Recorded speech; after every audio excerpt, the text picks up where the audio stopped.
So you've just heard of Ashes of Creation, or you're a returning player and you haven't got a bogger's notion of what's going on. What is Verra? What's this world even all about?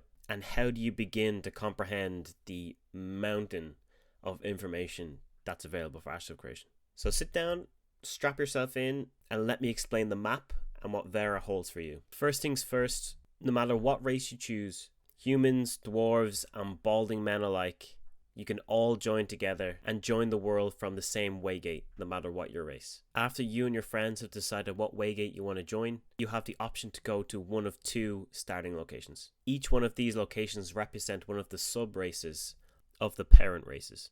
For example, you could be an Aloon human, but you can choose to be either Kalar or Valoon. Once you've finished the beginner quests, you're ready to go out and explore and interact with one of the main features of this game, the node system. I have another video that explains this feature in detail, so if you'd like to check that out, you can click up in the top right hand corner. But for now, all you need to know is there's a management system in the game that tracks every ounce of XP that's been gained, and a portion of that XP goes towards the surrounding area known as a node, and the node levels up with the players. The more players, the more XP, the higher the node, the more access you get to bigger, better, greater things. There are 6 stages to the progression of a node, or 7 if we include the wilderness stage. The node goes from wilderness to expedition, to encampment, to village, to town, to city, to metropolis. The way the game is set up, there can only ever be 5 metropolises in the world. This is done by design to create tension between guilds. For example, if my guild settled next to a mountain, so that we could set up production for being able to create rare weapons with rare materials from inside the mountain. But in doing so, we pissed off a dragon, and the dragon spawned. He's come and burnt down all your crops, so you're pissed.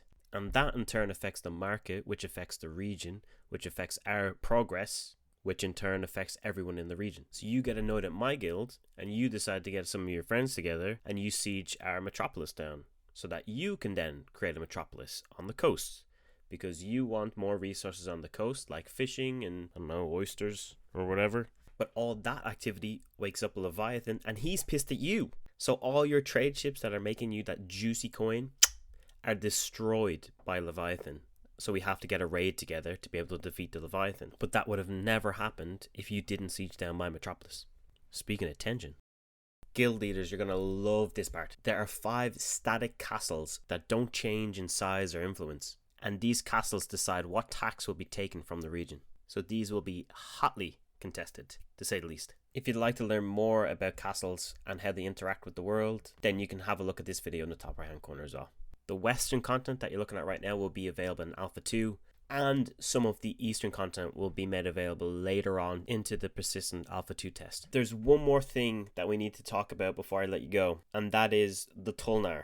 These are a specific race of people that live underground. They're just a Frankenstein form of a sentient being where you've stuck on a lizard's tail and a beak.